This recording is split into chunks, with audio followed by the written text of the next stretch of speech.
नमस्कार, आप देख रहे हैं सुपरफास्ट फ्यूचर। बाजार पे आज ऊपरी सिरों पर दबाव बना। क्रेडिट पॉलिसी आई, स्टेटस क्यों मेंटेन किया। आरबीआई पॉलिसी में अनुमान यही था कि कोई भी बदलाव नहीं करेंगे आरबीआई गवर्नर। रघुराम राजन की आखिरी पॉलिसी थी और बैंकर्स पोल बता रहा था 85% बैंकर्स का मानना था कि ब्याज दरों में कोई छेड़छाड़ नहीं होगी, लेकिन अब 86-50 के लेवल को टेस्ट कर रहे हैं। और आज आप कॉल राइटिंग देखिए जिस रफ्तार से हुई है।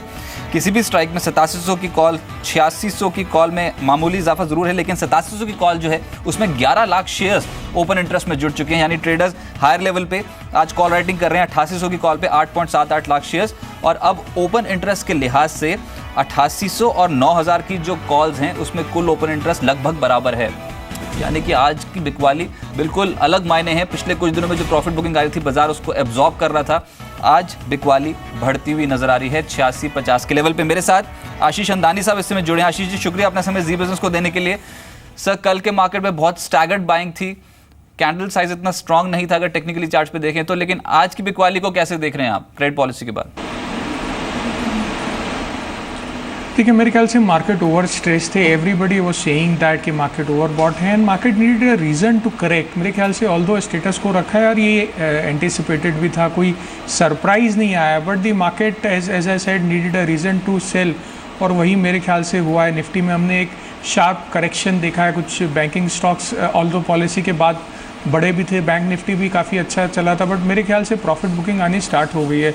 मुझे लगता है कहीं ना कहीं 8700 के लेवल पे मार्केट को बहुत ज़्यादा प्रेशर मिल रहा है। आप कॉल राइटिंग का आज स्टैटिस्टिक्स देखें तो ह्यूज कॉल राइटिंग हो रही है 87-8800 के लेवल पे। ये कहीं ना कहीं बता रहा है कि मार्केट में बहुत सारी चीज़ें ऑलरेडी प्ले आउट हो चुकी है। जीएसटी जो बहुत बड़ा एक ट्रिगर था वो प्ले आउट हो चुका है, वो न्यूज़ बाहर आ चुकी है। रिजल्ट्स का हमें एक थोड़ा सा अंदाज़ा लग गया है कि किस डायरेक्शन में रिजल्ट्स आ रहे हैं। आरबीआई पॉलिसी जो थी वो आ चुकी है, तो मेरे ख्याल से बहुत सारी चीज़ें फैक्टर इन हो चुकी है और वही हमने करेक्शन मार्केट में देखा है।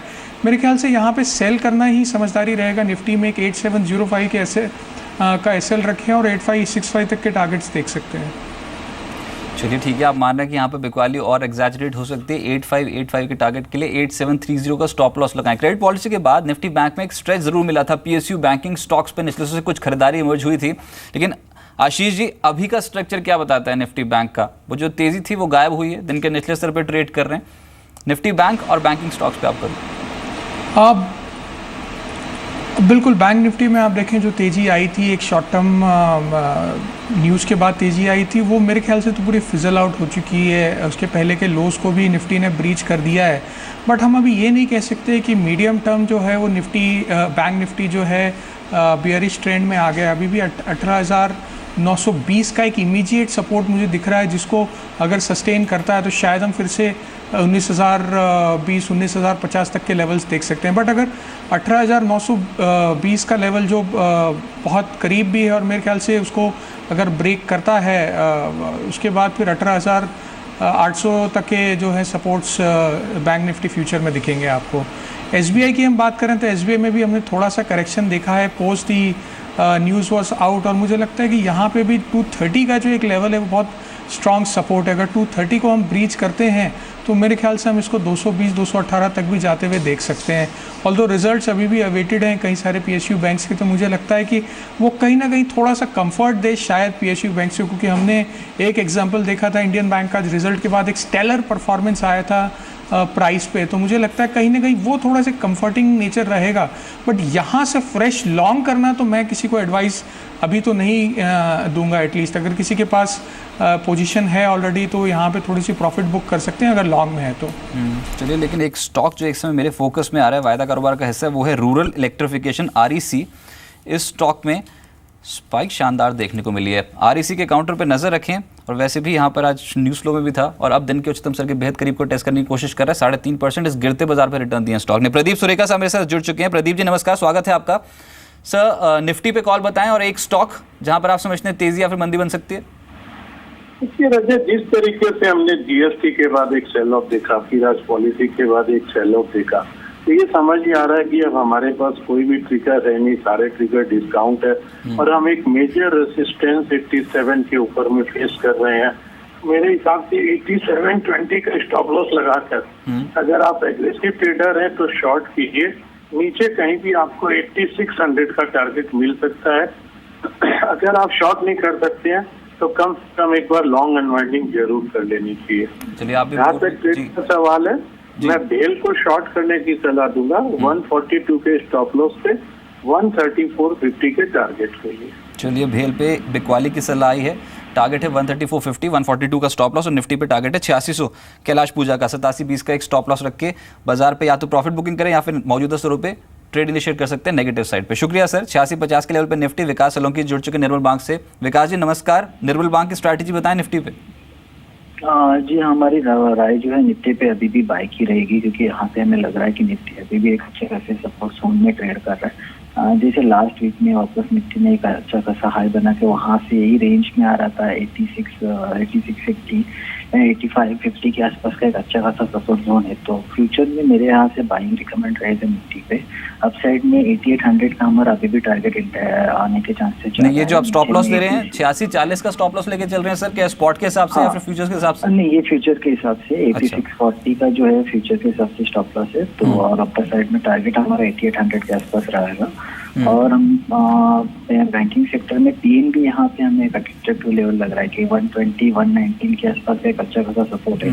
तो वहाँ पे इस पे एक बाय रिकमेंड कर रहे हैं हम लोग हमारे क्लाइंट को। और अपर साइड में 136 132 के टारगेट हम यहाँ पे पीएनबी के लिए। ठीक है, तो पीएनबी पे आपकी खरीदारी की सलाह है। निफ्टी अभी भी मानते हैं कि बाय एंड डिप्स बना हुआ है, जब तक ये 8640 नहीं तोड़ता फ्यूचर्स पे तब तक 132 का टारगेट रखा है पीएनबी पे और स्टॉप लॉस 119 का लगाना होगा। लेकिन आरबीआई क्रेडिट पॉलिसी इस समय का सबसे बड़ा इवेंट, स्टेटस क्यों मेंटेन हुआ? आशुतोष खजूरिया जी मेरे साथ जुड़े हैं, प्रेसिडेंट ट्रेजरी फेडरल बैंक से। आशुतोष जी बहुत शुक्रिया अपना समय जी बिजनेस को देने के लिए सर।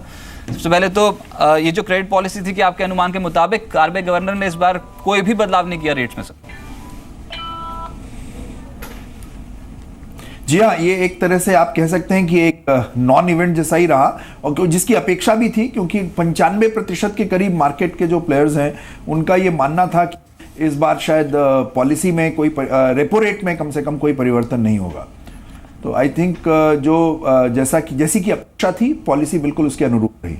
लेकिन सर गवर्नर साहब का साफ तौर पे कहना है कि जीएसटी जो लागू होने जा रहा है, उसके अलावा जो मॉनसून के फिगर्स आए उससे कहीं ना कहीं ग्रामीण मांग में इजाफा देखने को मिलेगा। वर्ल्ड वाइड डिमांड जो मर्जी हो, ग्रामीण मांग में इजाफा देखने को मिलेगा। इसका इम्पैक्ट इंडियन इकोनॉमी पे, महंगाई दर पे गोइंग फॉरवर्ड कैसे देखते हैं आप? देखिए, इसका पॉजिटिव ही होना चाहिए इम्पैक्ट, क्योंकि जो विकास की दर है उसको भी उन्होंने परिवर्तित नहीं किया है। वो जो 7.6% की ग्रोथ रेट उन्होंने पहले जो प्रोजेक्ट की थी वो अभी भी उसको मेंटेन कर रहे हैं। और न ही उन्होंने मुद्रास्फीति की दर को परिवर्तित किया है। वो अपेक्षा करते हैं कि 5% जो है वो प्राप्त की जा सकती है। और 5% मुझे लगता है कि जनवरी 2017 के आसपास आपको वो दर दिखेगी, क्योंकि दालें जिनकी वजह से सबसे ज़्यादा सीपीआई बढ़ी थी उनकी बुआई बहुत ज़्यादा हुई है। करीब 40% के करीब ज़्यादा इलाका है जिसको दाल के अंदर जो दाल की बुआई के अंतर्गत आया है, ख़ासतौर से अरहर की दाल के लिए। और खरीफ की फसल अगर अच्छी रही, जिसके जो मौसम के हिसाब से तो बहुत सही है, क्योंकि जो डिस्ट्रीब्यूशन रहा है मॉनसून का वो भी बहुत अच्छा रहा है। 36 में से 29 मेट्रोलॉजिकल जोन्स में जो बारिश रही है मानसून की, वो या सामान्य रही है या सामान्य से ज़्यादा रही है। और सिर्फ 7 ऐसे जोन रहे हैं जिनमें वो नॉर्मल से कम रही है, स्कैंटी तो कहीं भी नहीं रही है। तो इसका मतलब यह है कि इंद्रदेव जो है वो काफ़ी प्रसन्न रहे इस वर्ष।